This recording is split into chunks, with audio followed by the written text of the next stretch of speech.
Hello anh em, hôm nay mình sẽ đem đến cho anh em một bản skip cực hot. Mình để dưới phần bình luận, anh em lấy sớm thì không cần vượt link nha, cực kỳ ngon luôn á. Bây giờ mình sẽ chạy bản hack này cho anh em xem nha. Menu cực kỳ đẹp luôn nha, có đầy đủ cái chức năng luôn, đặc biệt là no cay nha. Hỗ trợ event mới nhưng chỉ ở dạng beta thôi nên là chưa được hoàn chỉnh cho lắm.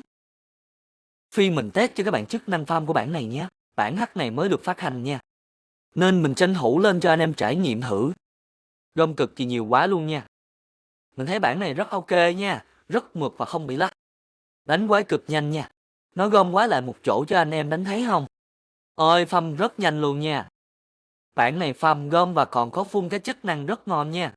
Skip trong video mình để dưới phần bình luận cho anh em nè, nhớ lấy sớm thì không cần vượt link nha.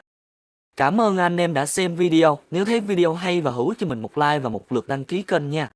Để mình có động lực ra nhiều video hơn nha, bye bye anh em.